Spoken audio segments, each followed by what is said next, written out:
then at some stage, like you implemented NetSuite and you started realizing that NetSuite obviously didn't cater for all the automation requirements that you needed.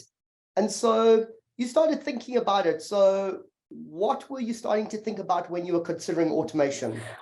So we at the time, our head of finance, Kim Mansfield, he was our head of finance, and me and him worked really closely when we implemented NetSuite, and we'd started talking very quickly afterwards that we need a better way of, within months of NetSuite, we were still saying the one thing that NetSuite isn't doing for us is sorting this approval system out, and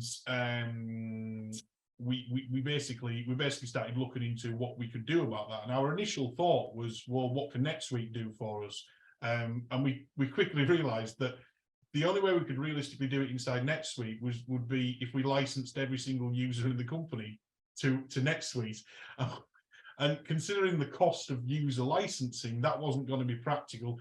Plus, there's the training aspect on NetSuite, and it's not the simplest solution to use. It does have a lot of good features, don't get me wrong, but it's not the simplest thing to get your head around. It took me a while because NetSuite was new to me when I implemented it.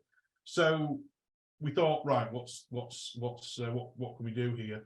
And we'd done a little bit of research. We'd found a couple of tools, but to be honest, other projects had started taking off at the same time. So it was something that just, we were just on and off looking at.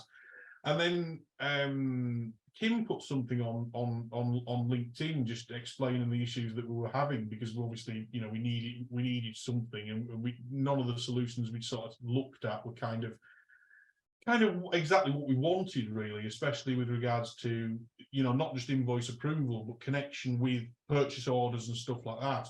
And the other issue we were having, which is nothing to do with your system, but your system has actually solved it, is NetSuite is really slow at loading pages. So we were spending, the account, the Debbie and Mary accounts were spending absolutely ages going between pages inside NetSuite just to load documents. Oh, yeah, I forgot about the speed part. Yeah, exactly. Yeah. Oh dear, yeah, headache. And so Kim had posted both of those things, and I think it was either somebody who used Dokka or one of your staff had replied to him and just said, you should have a look at Dokka. So we did, and we very quickly had a demo. I think within a few days, you guys had demoed it to us. We brought Mary and Debbie into it, and we were like, yeah, that looks fine.